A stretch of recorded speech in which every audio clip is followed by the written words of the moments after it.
Hello, my name is Sebastian Torres and I am the producer and editor of The New Player. The making of my short film was inspired by my enjoyment and experience playing soccer while also loving to do activities with my friends. And this film created the perfect opportunity to show both. This film also allowed me to show to an audience of those who are too afraid to try new activities or hobbies. People tend to stick to the things they are used to, and some never push to find out what they might enjoy doing, such as soccer. My friend had volunteered to be the main character of my film, to be someone who decided they would try their best to play for a soccer team, even with little experience.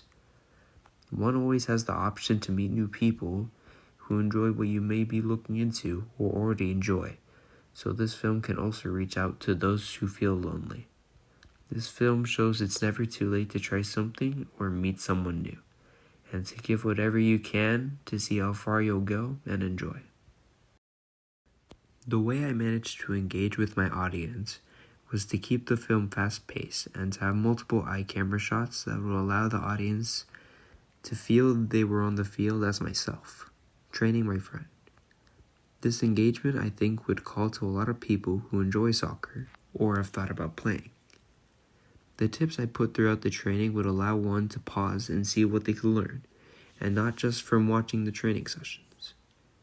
I believe setting my tips as text was better than to say them out loud, because you never know who would enjoy playing, such as someone who can't hear, but only see.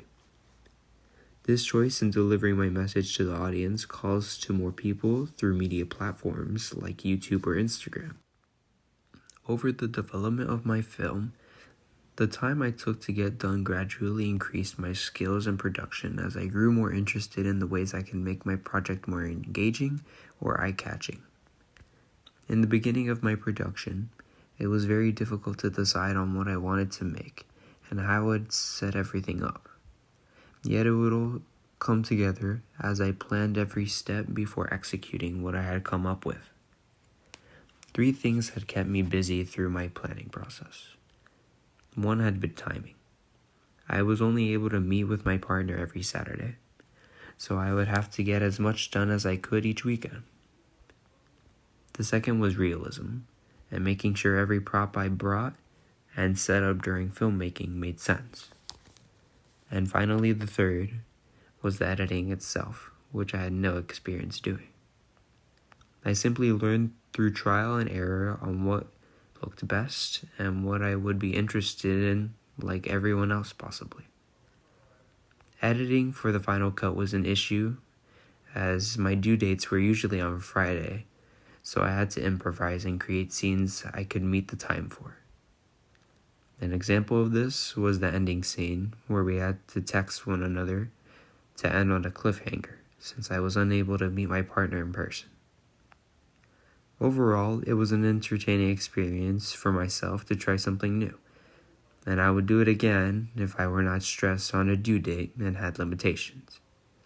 I was able to improvise the backup scenes well, but who knows what else I could have come up with if given the time.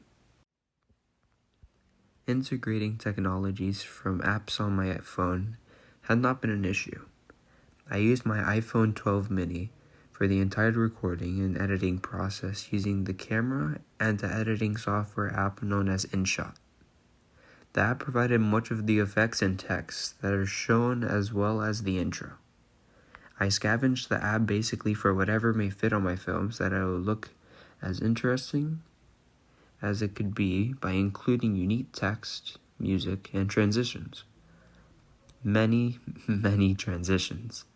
There was a pro version that included more resources, but I stuck with the original as it already included what I would need to make the video. I am even creating the slideshow on the app as of this recording to show just how confident I've become using the software, and for filmmaking and voice recordings. Thank you for listening to my creative critical reflection.